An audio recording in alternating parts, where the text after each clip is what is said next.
அவனுக்கு கல்யாணம் நிச்சயமாகி இருந்தது. மோதிரம் மாற்றியாகிவிட்டது. பெண்ணை பற்றி அம்மாவிடம் சொல்லி சொல்லி சந்தோஷப்பட்டான்.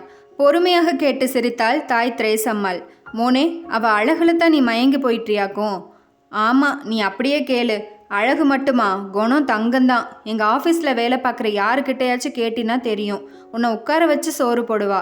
அதுக்காகத்தான் அவளை நான் கல்யாணம் எடுக்க ஆசைப்பட்டேன். ஆமாம், என்னை உட்கார வச்சு நீயே சோறு போடலை, உங்கள் அப்பாவே போடலை, உன் பெஞ்சாதி போட்டுருவாளாக்கும். என் பொறப்பு அவ்வளவு சுகமானதா?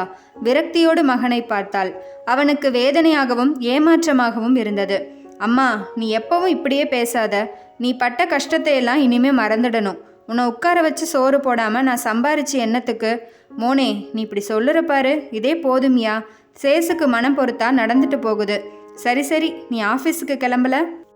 போகணும். போய் லீவ் எழுதி கொடுத்துட்டு ஆஃபீஸுக்கு போய் கல்யாண கார்டெல்லாம் வாங்கியாரணும். எழுந்தான். திரேசம்மாள் திருப்தியோடு மகனை பார்த்தாள். அவனுடைய வளர்ச்சியும் உள்ளத்து அன்பும் ஒரு ஆசுவாசத்தை தந்தது. வாசல் குரட்டில் ஒரு கழித்து போட்டிருந்த கூடையை கையில் எடுத்து வெளியில் போட்டாள். மீன் கவிச்சை குப்பென்று வீசியது. தினம் தினம் மீன் அள்ளி சுமக்க உதவும் கூடையின் நாற்றம் பழகிப்போன ஒன்று திரேசம்மாளுக்கு. அம்மா, கூடை எதுக்கு வெளியில போடுற? கோபத்தோடு கேட்டான் அவன். தாமஸ். சிரித்தாள் திரேசம்மாள். வியாபாரத்துக்கு தான் மோனே. 4 காசு வந்தா தானே நம்ம பற்றுக்கிற கடனை கொடுக்கலாம். நீ எப்பவும் ஒன்னைத்தான் பெருசாக நினச்சி பேசுவ. கூடையை சுமந்து தான் எல்லாத்தையும் காப்பாற்றினேனாக்குன்னு ஜம்பு அடிப்ப. நான் சொன்னால் கேட்க மாட்டேன். முகம் சுளித்து திரும்பினான். இந்தா மோனே, கோவப்படாதையா.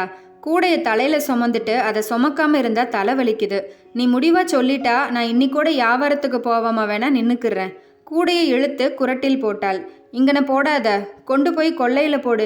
நீ இனிமே கூடையை தூக்கிக்கிட்டு வியாபாரத்துக்கு கிளம்புன, நான் கல்யாணமே எடுக்க மாட்டேன். ஆமாம். வேண்டாம்ல, நான் வியாபாரத்துக்கு போகலை. நீயாச்சு சம்பாரிச்சு போட உன் கூடையே வேலாக்குற உன் பொஞ்சாதியமாச்சு. ராசாத்தி கணக்கா நான் காலை நீட்டி இருந்துக்கிறேன். போதுமா? போதும், விருட்டென்று வெளியேறி சென்றான். திரேசம்மாளுக்கு மனமெல்லாம் இன்ப ஊற்று பெருகியது போல் இருந்தது. நான் கொடுத்து வச்சவதான். இல்லாட்டி ஆசைப்பட்டு என்னை கல்யாணம் எடுத்த அவங்க அப்பா புள்ளைய வவுத்துல தந்துட்டு தொழிலுக்கு போன கடல்லே விழுந்து மடிமரம் தனியா மனுஷரு தனியான்னு பிரிஞ்சு கேப்பாரு கேள்வி இல்லாமல் செத்து 7ஆம் பக்கம் கரையில் ஒதுங்கின புறவைக்கு வவுத்து பிள்ளையோட தாலி அறுத்துக்கிட்டு நின்ன எனக்கு இப்படி ஒரு முகம் பிறந்து படித்து ஆஃபீஸு வேலாத்து அங்கனையே வேலாக்குற ஒருத்தைய கல்யாணம் எடுத்து என்னைய கால் நீட்டி உட்கார வச்சாதான் ஆச்சுன்னு ஒத்த காலில் நிற்பானா?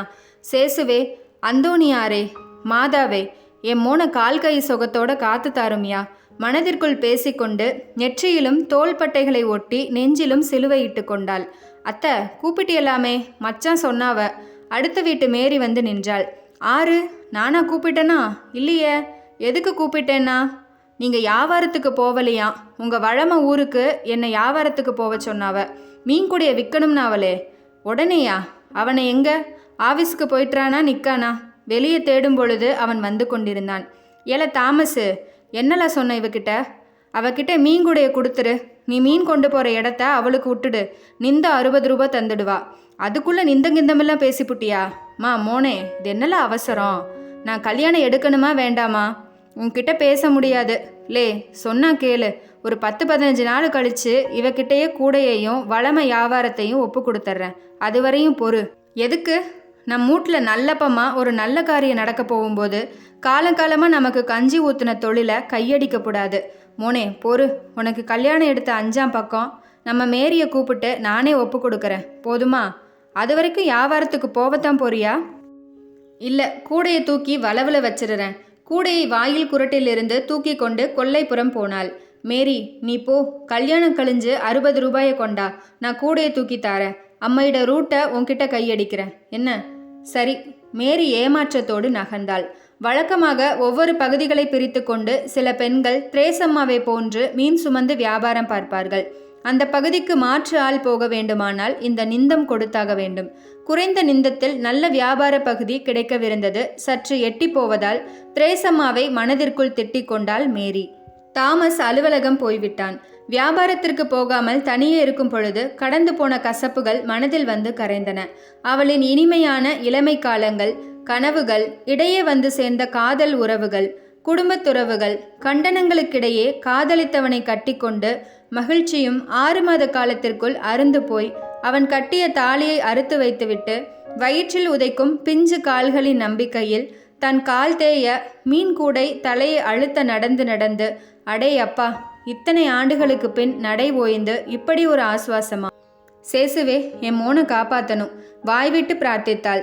தாயை அலைய விடக்கூடாது என அடம்பிடித்து நிற்கும் பிள்ளையின் கம்பீரம் அவளுக்குள் ஓங்கி ஓங்கி உயர்ந்து விரியும் அலைவிரிப்பாய் நிறைந்தது. கண்ணு நிறைஞ்ச ஆம்பளை கிடச்சிது. அவங்களோட ஆயுசு தான் அல்பமாயி போச்சு. ஆனால் என் புள்ள நல்ல புள்ள. அம்மையை அழுத்து போகாமல் வச்சு சோறு போடணும்னு துடிச்சு தான் போகிறான். இன்னைக்கு நேத்தான் அவன் இப்படி என்கிட்ட மல்லு கட்டுறான். பள்ளிக்கூடத்தில் படிக்கிற நாள்லேயே இந்த கதை தான். என்னமோ அந்த மூவரசர் கோயில் ஆண்டவர் கிருபையில் அவன் நல்லா இருந்து வரவளும் நல்லவளா இருந்தா எனக்கு என்ன குறைச்சல்? அந்தோணியாரே மனதினுள் வேண்டிக் கொண்டாள். கல்யாண ஏற்பாடுகள் மும்முரமாகி கொண்டிருந்தன. அவன் காதலித்து கட்டிக்கொள்ளப் போகும் பெண் வீட்டிலும் சீர்வரிசைகளுக்கு குறைவில்லை. ஆளும் அழகாம். ஊரே பேசிக்கொண்டது. மீன் விற்று காலம் தள்ளிய விதவை தன் பிள்ளையை இவ்வளவுக்கு உயர்த்தி பக்கத்து டவுனிலுள்ள அரசாங்க அலுவலகத்தில் வேலைக்கும் ஏற்பாடு செய்து நல்ல இடத்தில் சம்பந்தமும் செய்து கொள்வதில் பொறாமையும் பாராட்டுகளும் அந்த கடல் புறமெங்கும் மிகுந்திருந்தன. ஒவ்வொருவரும் பேசிக்கொள்ளும் காற்றுவாக்கு செய்திகளில் புலகித்து போனாள் திரேசம்மாள். அடுத்த வீட்டு மேரி அடிக்கடி வந்து அவளுக்கு உதவினாள். ஒவ்வொரு முறையும் கொல்லைப்புறத்தில் கிடக்கும் மீன் கூடையை ஓரக்கண்ணால் பார்த்து கொண்டு வியாபார பகுதிக்காக உரிமை சம்பந்தமாக காதில் போட்டு வைத்து கொண்டிருந்தாள். ஆவணி ஆயிற்று. கல்யாணம் முடிந்தாயிற்று. தன் புது மனைவியுடன் வந்து சேர்ந்தான் தாமஸ். வாயிலில் நிறுத்தி திருஷ்டி சுற்றி போட்டுவிட்டு விலகி நின்றனர் பெண்கள். தாமஸ் வீட்டிற்குள் நுழைந்து தன் தாயின் கால்களில் விழுந்து வணங்கினான். அவன் மனைவி மலங்க மலங்க விழித்து கொண்டு நின்றாள். படிச்சவ மாமியா காலில் உழணும்னு தெரியாம நிற்கிறா. நீயும் உளுந்து கும்பிடு ஆத்தி, அருகில் நின்றிருந்த ஒருத்தி சொன்னாள். அதுக்கென்ன, காலில் உலாட்டி ஆவாதாக்கும். திரேசம்மாள் தன் மருமகள் அலுங்காமல் நலுங்காமல் நின்றாளானால் தேவலையே என எண்ணினாள். தாமஸ் அவளை முறைத்தான். குனிந்து வணங்கி நிமிர்ந்தாள் புது மனைவி. 1 வாரம் கழிந்திருந்தது. திரேசம்மாள் இந்த 1 வாரமும் தன் அழகான மருமகளுக்கு சந்தோஷமாக இருக்க எப்படியெல்லாம் தன்னை மாற்றிக்கொள்ள வேண்டும் என்பதிலேயே கவனமாயிருந்தாள். இருந்து எண்ணத்துக்கு வீட்டு வேலையில் நெளிந்து கொண்டிருந்த அவளிடம் வந்து நின்று நெளிந்தான் தாமஸ். மோனே, எதுக்குள்ள இப்படி முகம் சோர்ந்து நிற்கிற? அட எதுக்கையா? அவன் கண்களில் நீர் முட்டி நின்றது. மோனே, ஏன் இப்படி அழுவார போல நிற்கிற? என்னை மன்னிச்சுக்கோமா, நான் நினச்சபடி ஒன்றும் இல்லை. திரேசம்மாவுக்கு பகீர் என்றது. என்னையா சொல்லுற? அவங்க வீட்டுக்கே போகிறேங்கிறா. எதுக்கு? நம்ம வீடு சின்னதான், நீ கடப்புறத்துக்காரியான், நாகரிகம் தெரியாமல் நீ நடந்துக்கிறியான். அதுக்கு நீ ஏன் மோனே அலற? எல, அவள் என்ன தான் பிடிக்கலங்கிறா. அதுக்கு என்ன அர்த்தம்? நீ வேணும்னா அவள் கூட தனியாக நம்ம வீட்லே இரு. நான் நம்ம மெம்பரு வீட்டை வாடகைக்கு எடுத்துக்கிட்டு தனியாக போய்க்கிறேன். சரிதானா? திரேசம்மாளின் வாய் இயல்பாக பேசியது. இதயம் சிதைந்தது. எம்மா, ஊர் என்ன பேசும்? ஊரா மோனே நமக்கு கஷ்டத்தில் சோறு போட்டது? ஊர் எது வேணும்னாலும் பேசும். அதுக்காக உன் பெஞ்சாதிய அவளோட அப்பன் வீட்டுக்கு அனுப்புவியாக்கும்? வேண்டாம் மோனே, இன்னும் கூட நல்ல நாள் தான். பொண்ணு கிடைச்சாலும் புதன் கிடைக்காது. இப்போவே நான் தனியாக போய்க்கிருவேன். நீ அவ கூட சந்தோஷமா இரு. சின்னஞ்சிறுசுவ பிரிஞ்சிடக்கூடாது மோனே. அவளின் இளமை இழப்பு மனதில் வந்து உறுத்தியது. எம்மோ, கண்ணீர் பொல பொலவென சிந்தியது. அழகாத மோனே, உனக்காகத்தான் நான் உசுரோடு அலையிறேன். நீ சந்தோஷமா தான்ல இருக்கணும். போ, சந்தோஷமா அவகிட்ட சொல்லிப்புட்டு ஒத்துமையாயிரு. என்ன ஆட்டுமா மோனே? அவன் முகவாயை நிமிர்த்தி முன்னேற்றியில் முத்தமிட்டாள். எம்மோ, உனக்கு மாசம் பணம் கொடுக்குறேன், ஆட்டுமா? வேண்டாம்யா, நான் பழைய சுமைய சுமந்தா பொழைச்சிக்கிருவேன். என்னோட கால் கை தெம்பா இருந்தா இந்த கூடையை சுமந்து உன்ன மாதிரி இன்னும் 4 பேத்த படிக்க வச்சு ஆளாக்கியும் விட்டுருவேன். நீ நல்லா இருந்தா போதும். அம்மைக்கு சீவனாம்சனி தர வேணாம் மோனே. எம்மா மருமோளே, உள்கட்டினுள் நுழைந்து சென்றாள். நாற்காலியில் கால் மேல் கால் போட்டு அமர்ந்திருந்த மருமகளை அணுகினாள். அவளின் இயல்பான அழகை கண்குளிர பார்த்தாள். மென்மையாகச் சிரித்தாள். நெஞ்சில் இழையோடிய விரக்தி அதனுள் மறைந்தது. மோளே, நீயும் என் மவனும் சந்தோஷமா எப்பவும் சிரிச்சுக்கிட்டே வாழணும். நான் ஒரு வாடகை வீடு பார்த்துக்கிறேன். நீங்க இங்கேயே இருங்க.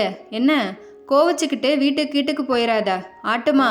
அவளின் சிவந்த கையை தூக்கி தன் கையில் வைத்து முத்தமிட்டாள் திரேசம்மாள்.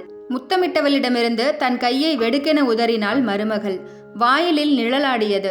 திரும்பினாள் திரேசு. அடுத்த வீட்டு மேரி நின்று கொண்டிருந்தாள். யாரு? மேரியா? ஆமா. என்ன அத்தி, மீன் கூடையை தூக்கிட்டு உங்க வளமையை மாத்திக்கிற பணம் கொண்டார சொன்னியல்லையா? பணம் கொண்டாந்துருக்கேன், இந்தாங்க. நாளையிலிருந்து வியாபாரத்துக்கு போலாம் இல்லையா? மோளே, கோவப்படாத. நான் சுமக்க வேண்டிய சுமையும் நடக்க வேண்டிய தொலைவும் ரொம்ப. நாளையிலிருந்து நான் வியாபாரத்துக்கு போகிறேன். வருத்தப்படாதம்மா. தொண்டை கரகரத்தது. நகர்ந்து கொல்லைப்புறம் சென்றாள். மூளையில் கிடந்த மீன் கூடையை வருத்தத்தோடு பார்த்தவள் உறுதியோடு கையில் எடுத்து கொண்டு வந்து வெளிக்குரட்டில் வைத்தாள். கண்களில் திரண்டு வந்த நீரலைகள் மீன் கூடையின் பிரம்பு பிளாச்சில் பட்டு தெரித்தன. நீண்ட பெருமூச்சுடன் தலை நிமிர்ந்து வெளியே பார்த்தாள். வானம் சூன்யமாய் மேகமின்றி கிடந்தது. கூடையை இடுப்பில் வைத்துக்கொண்டு வெளியேறி நடந்தாள் திரேசம்மா.